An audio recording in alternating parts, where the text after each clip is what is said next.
ಮೇಲೆ ಇರುವ ಮರಗಳಿಂದ ಮಳೆಯಾಗ್ತಾ ಇದೆ. ಐಐಟಿ ಬಾಂಬೆನ ಅಧ್ಯಯನದಲ್ಲೂ ಪಶ್ಚಿಮ ಘಟ್ಟಗಳ ಅರಣ್ಯಗಳು ಮಾನ್ಸೂನ್ಗೆ 40ರಷ್ಟು ಆರ್ದ್ರತೆ ನೀಡ್ತಾ ಇದೆ ಎಂದು ಸಿದ್ಧಪಡಿಸಲಾಗಿದೆ. ಹಾಗೆಯೇ ಖಾನಾಪುರ ಅರಣ್ಯದಲ್ಲಿ ಬಿದ್ದಿರುವ ಮಳೆಯು ನವಿಲು ತೀರ್ಥದ ಜಲಾಶಯದಲ್ಲಿ 85% ನೀರು ಸಂಗ್ರಹಗೊಂಡಿದೆ. ಕಳಸಾ ಮತ್ತು ಬಂಡೂರ ಅಣೆಕಟ್ಟುಗಳನ್ನು ಭೀಮಗಡ ಕರ್ನಾಟಕ ಮತ್ತು ಮಹದಾಯಿ ಗೋವಾ ಮತ್ತು ಮಹಾರಾಷ್ಟ್ರದ ಅರಣ್ಯಗಳಿಂದ ಮಾಡಿ ಖಾನಾಪುರ ತಾಲೂಕಿನ ದಕ್ಷಿಣ ಪಶ್ಚಿಮದ 500 ಚದರ ಕಿಲೋಮೀಟರ್ ಬಯೋವೈವಿಧ್ಯಮಯ ಅರಣ್ಯಕ್ಕೆ ದೋಷಕಾರಕ ಪರಿಣಾಮ ಉಂಟಾಗಲಿದೆ ಎಂದು ಈ ವೇಳೆ कॅप्टन नितीन दोंड माध्यमಗಳ ಮುಂದೆ अभिप्रायवना पटरो. फक्त पाणी मिळालं पाहिजेच, पाणी पाहिजे, पाण्याची गरज आहे हे नक्की आहे. आम्ही म्हणत नाही की पाण्याची गरज नाही आहे. मी स्वतः मलप्रभेच्या काठावरती शेती करतो. गेली 35 वर्ष शेती करतोय मी मलप्रभेवरती. मला त्यांचे पाण्याचे प्रॉब्लेम माहिती आहे, मलप्रभेचे पण माहिती आहे. पण हा जो काय पर्याय काढला गेलेला आहे आणि त्यामागे सगळ्या राजकारणीय पक्षांनी त्याला पाठिंबा दर्शवलेला आहे.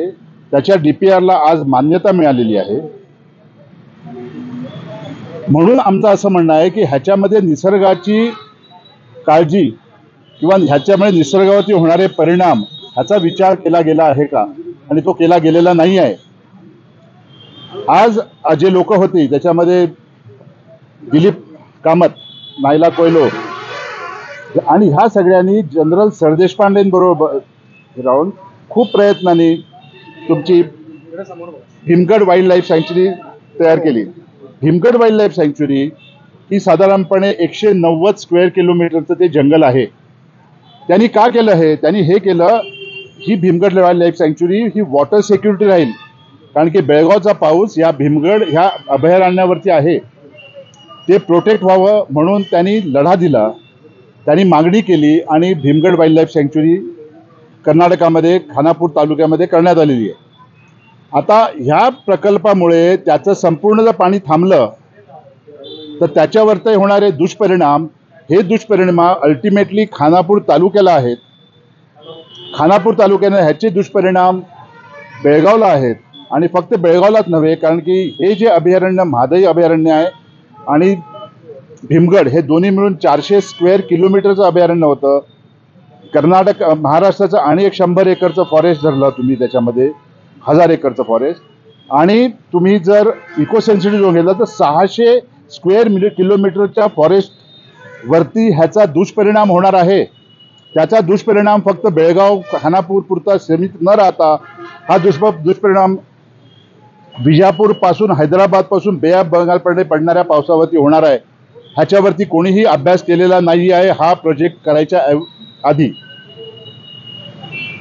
ह्याचा अभ्यास करून ह्याला जो आपण म्हणतोय की हा पर्याय पाणी घेऊन जाण्यासाठी आहे. पण हुबळी धारवाडला पाणी जाणार रेणुका सागरमधून. रेणुका सागरमध्ये जे पाणी भरतं ते 85% पाणी खानापूर तालुक्यातून जातं. आपल्या खानापूरमध्येच पाऊस पडला नाही तर आपल्या रेणुका सागरमध्ये पाणी येणार कुठून? ह्याचा विचार सर्वसामान्य माणसाला, आपण शाळेत शिकलेलो आहे, त्याच्यात मोठं सायन्स काही नाही आहे. आपण शाळेमध्ये शिकलोय की डोंगरावरच्या जंगलांमुळे पाऊस पडतो. हा जंगलावरचीच घाला घालून तुम्ही तात्पुरते 1-2 वर्ष पाणी घेऊन जाल, पण त्याचे पुढचे दुष्परिणाम हे संपूर्ण उत्तर कर्नाटकासाठी घातक आहेत. लढा खूप पुढची गोष्ट आहे. लढाईची गरज पडावी का हा प्रश्न आहे. जर लोकांपर्यंत आजपर्यंत हे प्रश्न किंवा हे होणारे दुष्परिणाम पोचले गेलेलेच नाहीये.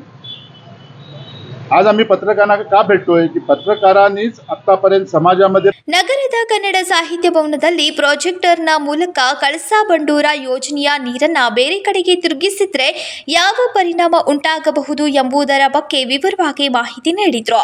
ಕರ್ನಾಟಕಕ್ಕೆ ಮಹದಾಯಿ ನೀರಿನ ಬಹಳ ಅಗತ್ಯವಿದೆ, ಆದರೆ ನೀರನ್ನ ಬೇರೆ ಕಡೆಗೆ ತಿರುಗಿಸಿದ್ರೆ ಇದರಿಂದ ಕರ್ನಾಟಕಕ್ಕೆ ಅಪಾಯ ಉಂಟಾಗುವ ಸಾಧ್ಯತೆ ಇದೆ. ರಾಜಶೇಖರ್ ಹಿರೇಮಠ್, ಕೆಎಂಎಂ ಕನ್ನಡ, ಬೆಳಗಾವಿ.